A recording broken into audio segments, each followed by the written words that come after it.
December 11th, 1978. 3 a.m. JFK International Airport, New York. 6 masked gunmen quietly storm a Lufthansa cargo terminal, and in just 64 minutes, they pull off the impossible. $5 million in cash, $875,000 in jewelry, gone. The biggest cash robbery in American history. By dawn, the FBI arrives. Workers are tied up, alarms disabled. The vault is empty. They already know who's behind it. Mobster Jimmy Burke. But there's a problem. No fingerprints, no solid evidence, and no witnesses willing to talk. Then the real nightmare begins. One by one, everyone connected to the heist starts dying. 10 people dead in 2 years. The FBI knows who planned the robbery. They know who's silencing witnesses. But knowing isn't enough. The money vanishes. Only $20,000 is ever recovered.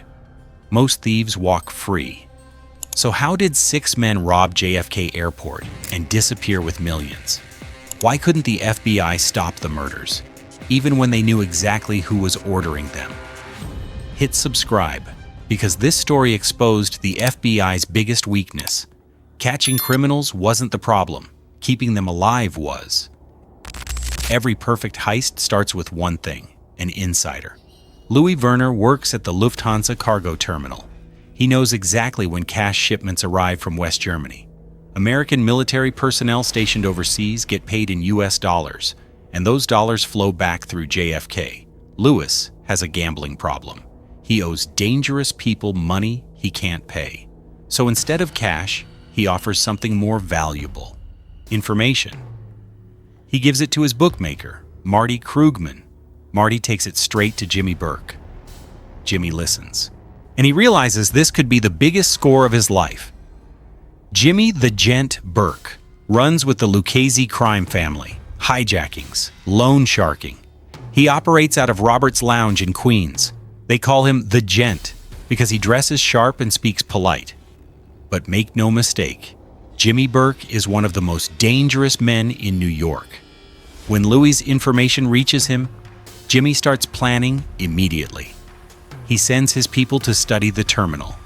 What they discover shocks them. For the amount of cash moving through that building, security is a joke. Cameras record, but nobody watches live.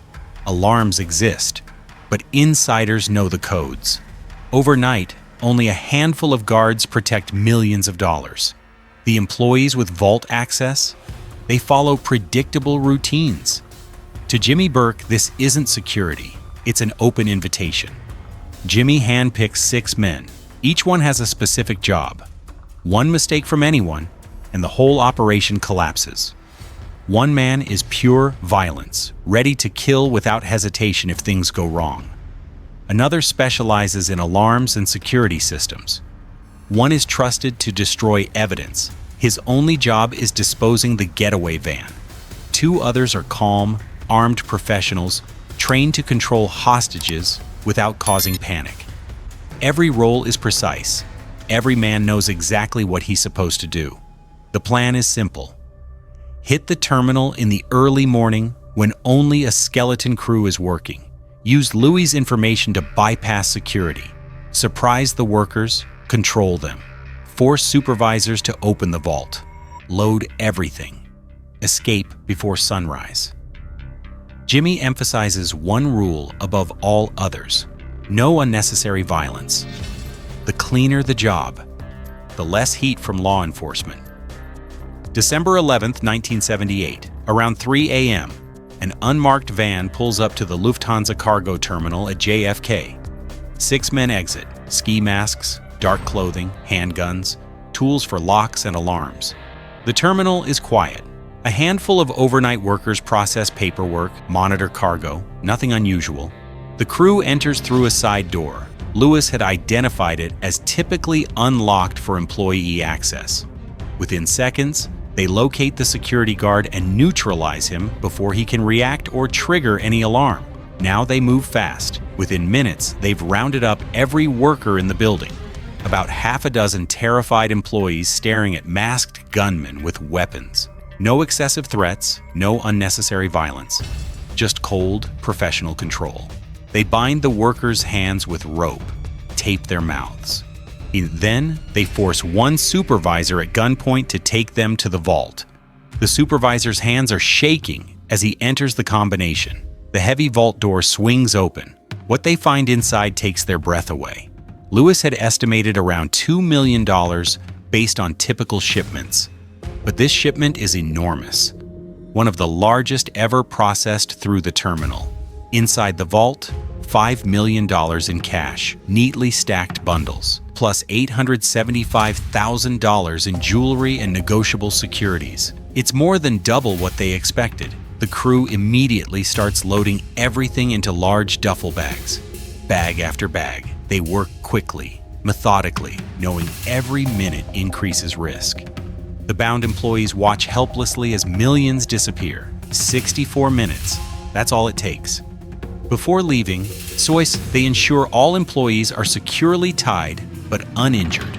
They disable alarm systems to delay discovery. Then they walk calmly to their van with $5.875 million in stolen cash and valuables. They drive away from JFK Airport without incident. No shots fired, no injuries, no mistakes. The crew is ecstatic. They've just pulled off the largest cash robbery in United States history. Jimmy Burke gave explicit instructions. Lay low for months. Don't spend money. Don't tell anyone. Wait for the heat to die down. Then slowly launder the cash through legitimate businesses. Patience and discipline. That's how you stay free. Within days, the crew starts breaking every rule. Parnell Stacks Edwards has one simple job. Take the getaway van to a crusher in New Jersey and have it destroyed. Evidence eliminated. Fingerprints gone.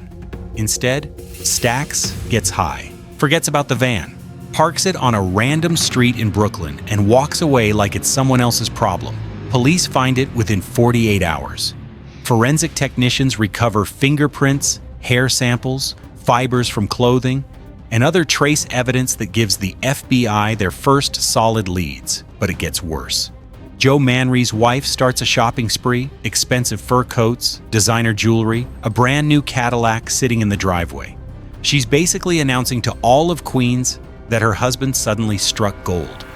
Tommy DeSimone shows up at neighborhood bars flashing thick rolls of cash, buying rounds for strangers, bragging without saying a word. Angelo Sepe buys a flashy sports car, the kind of car a cargo worker could never afford. Even their relatives start spending. New furniture, renovations, vacations booked out of nowhere. Every stupid purchase, every flashed bill, every unnecessary luxury creates a trail leading straight back to Robert's Lounge and Jimmy Burke. The FBI moves in the moment the day shift arrives. Overnight workers are still tied up. The vault is empty. The scale of the theft makes one thing clear. This wasn't random. This was organized crime. The inside knowledge, the precision, the location at JFK, deep in territory controlled by the Lucchese family. Everything points to Jimmy Burke. Agents immediately launch surveillance, phone taps, tails, quiet interviews with anyone who might talk. They're hunting for the leak, someone on the inside. It doesn't take long. Louis Werner becomes a prime suspect. Whoever planned this knew shipment schedules, security layouts, and alarm codes. The pressure builds fast. Interrogations, threats of prison, deals on the table. Lewis finally cracks. He admits his role in planning the robbery. He's arrested, convicted, and sentenced to 15 years. But the case still collapses. Lewis refuses to name the gunman. He won't identify Jimmy Burke or anyone else. He follows the criminal code. Never cooperate against your own. The FBI hits a wall. They have a planner, but not a single thief. Jimmy Burke sees the investigation accelerating. His crew's stupidity is creating a case against them. The FBI is identifying suspects. Indictments are coming. So Jimmy makes a decision that proves exactly why he's one of the most dangerous mobsters in New York. He's going to eliminate every single person who could testify against him. Dead witnesses can't talk. Parnell Stacks Edwards dies first. His incompetence with the van made him a liability. He's found in his apartment, shot 6 times in the back of the head. A message to everyone: screw up and you die. Joe Manry and his wife Fran are next, both shot multiple times. Their bodies are found frozen inside a refrigerated meat truck in Brooklyn. The FBI realizes what's happening. Jimmy is systematically eliminating witnesses, but they can't stop it. No one is willing to come forward. Louis Kafora and his wife disappear in February 1979. Their car is found abandoned, their bodies never recovered. Tommy DeSimone vanishes in January 1979. Despite being Jimmy's longtime friend, he's likely killed on orders from higher-level Lucchese bosses, furious about all the attention this heist brought. His body is never found. Martin Krugman, the bookmaker who brought the heist idea to Jimmy in the first place, disappears completely, never seen again. The body count keeps climbing. Paolo Licastri, Teresa Ferrara, Robert McMahon, all connected to the heist, all murdered within 2 years, 10 confirmed or suspected murders, all linked to Lufthansa. The FBI watches their case disintegrate, corpse by corpse. Every time they identify someone who might cooperate, that person either refuses out of terror or turns up dead before they can be interviewed. Agents show up at doorsteps only to find silence. Wives won't talk. Friends pretend they've never heard the name Jimmy Burke. It becomes a race. FBI agents trying to flip witnesses versus Jimmy Burke, murdering anyone who could provide evidence. Jimmy is winning. He's willing to kill everyone, including spouses, girlfriends, and family members, to ensure absolute silence. Loyalty means nothing to him. Friendship means nothing. If you're a threat, you're dead. The FBI has surveillance tapes, phone records, photographs of known associates entering Robert's lounge. But none of it matters without someone willing to testify in open court, and no one is willing. Of the $5.875 million stolen, the FBI recovers only $20,000, a tiny fraction found during a single raid. The rest vanishes completely into the criminal underworld, laundered through mob-owned businesses, buried in secret locations across the city, taken as tribute by higher-level Lucchese bosses who demand their cut. Some theories say Jimmy buried large amounts of cash around New York, in backyards under basements, in places only he knew, planning to retrieve it gradually, once the heat died down. Why, he never got the chance. The money is gone, exposed to time, weather, and secrecy. It's never been found. In 1982, 4 years after the heist, the FBI finally arrests Jimmy Burke. But not for Lufthansa, they get him on completely unrelated charges. The murder of a drug dealer in Florida. He receives 20 years. While incarcerated, prosecutors keep trying to build cases for the Lufthansa murders. But without cooperative witnesses, convictions are nearly impossible. In 1985, Jimmy gets an additional life sentence for another murder. But significantly, he never faces any charges specifically for organizing the Lufthansa heist itself. The FBI simply cannot build a prosecutable case. All the witnesses are dead. All the evidence is destroyed or hidden.